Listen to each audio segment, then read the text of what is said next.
कपड़े धोने वाली बहू। शादी के पहले से ही विभा को कपड़े धोने का बड़ा शौक था। कभी नल के नीचे तो कभी तालाब के पास। अरे मेरी नीली वाली लुंगी नहीं दिख रही है। विभा की अम्मा, कहाँ रखी है लुंगी? अरे वो तो विभा ने परसों ही धोकर रखी थी आपकी अलमारी में, देखो वहीं होगी। वो ना मैंने आज धो दी, मुझे लगा कि गंदी हो गई होगी। अरे कैसे गंदी हो गई थी? उसे तो मैंने पहना भी नहीं। हे भगवान, इस लड़की के कपड़े धोने की आदत से परेशान हो गया हूँ मैं। जितना तो घर में राशन नहीं आता, उससे कहीं ज्यादा डिटर्जेंट पाउडर का खर्चा है। इसकी शादी करवा दो, शादी जाए अपने घर में ही करे काम, फिर चाहे घर के कपड़े धोने हो या पूरे गांव के।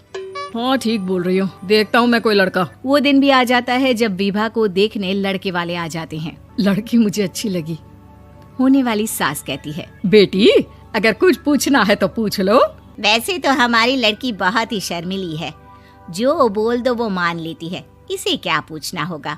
अरे कैसी बात कर रही हो माँ, मुझे इन लोगों के घर रहना है, सवाल तो कई है। हाँ हाँ बेटा, पूछ लो ना, क्या पूछना है।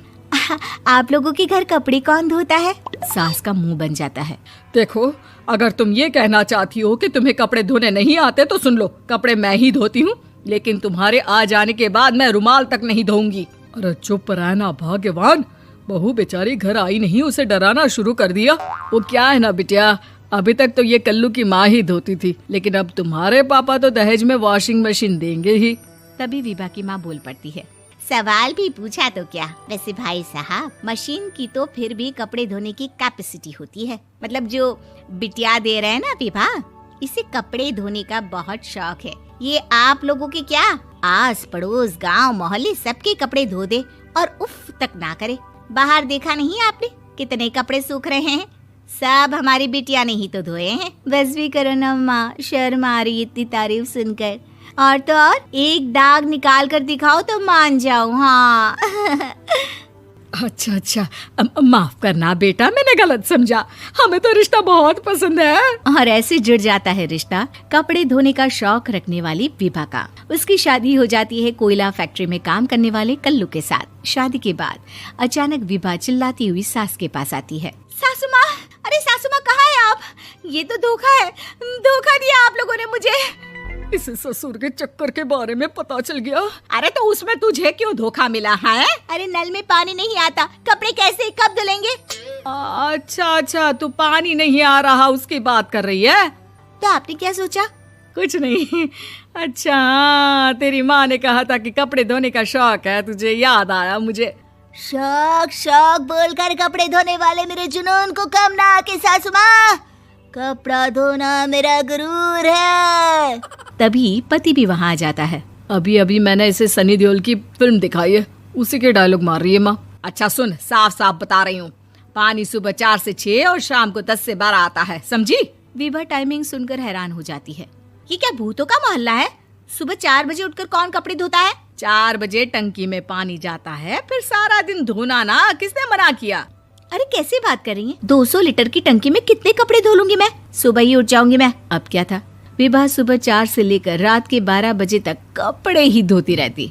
एक रोज सास पड़ोस से निकलकर कहीं जा रही होती है कि साथ वाली कहती है, हाँ कल्लू की माँ, जरा ये बताओ कि 2 साड़ी है, 2 ब्लाउज और एक पेटीकोट और एक नाड़े वाला लंबा कच्छा। हाँ तो? अरे तो क्या, कितना लोगी धुलाई ये बताओ। धोबन दिख रहे हैं हम क्या? हमारे पति सरकारी नौकरी से अभी रिटायर हुए हैं और बेटा सुपरवाइजर है कोयला फैक्ट्री में। धोबन समझ रखा है हमें? हाय रे कल्लू की अम्मा, माफ कर दो, वो तो मोहल्ले में यही सब बता रहे थे कि तुमने बहू को कपड़ा धुलवाने के काम में लगा दिया है। सास को पड़ोसन की बात सुनकर गुस्सा आ जाता है। वो घर पहुंचती है जहां घर के बाहर ही इतने सारे कपड़े सूख रहे होते हैं जितने कि किसी धोबन के घर पर। अरे ओ कल्लू की दुल्हन, बाहर निकल। माँ जी यहीं आ जाओ, बाथरूम में चादर धो रहे हैं हम। अरे अभी हम धोते हैं, तुमको बाहर निकलो। ये आस पड़ोस वाले बोल रहे हैं कि हम बहू से कपड़े धुलवा कर उसे कपड़ा धोने वाली बना दिए हैं। अरे छोड़ो ना माँ जी, किन लोगों की बातों में आती हो? आस पास के लोगों का तो काम ही होता है कि वो किसी तरह सास बहू को लड़ा दे। बहू सारे घर के कपड़े धोती है, ये क्या कम है? बोलिए। सास को भी लग जाता है कि वो बहू का ये सनकीपन नहीं छुड़वा सकती, इससे अच्छा है कि खुद ही चुप हो जाए। एक रोज सास और बहू मंदिर जाते हैं, जहाँ सास की साड़ी वहाँ खड़ी भीख मांगने वाली से मिलती है। माँ जी क्या बात है, आपकी साड़ी उस भिखारन से कितनी मिल रही है ना? हाँ हाँ, देखो तो दोनों की साड़ी मिल रही है। क्या बात है कल्लू की अम्मा, तुम खुद को तो अफसर की बीवी बताती हो और ऐसी सिंपल सी प्लेन साड़ी पहनकर घूमती हो। सिंपल और प्लेन नहीं है ये साड़ी। तो क्या सोने के धागे से फूल बने हैं? कुछ भी सासू माँ, कुछ भी। हाँ, बने थे इस साड़ी में सोने के धागे से फूल। मेरे पति लेकर आए थे मद्रास से स्पेशली मेरे लिए 10,000 की।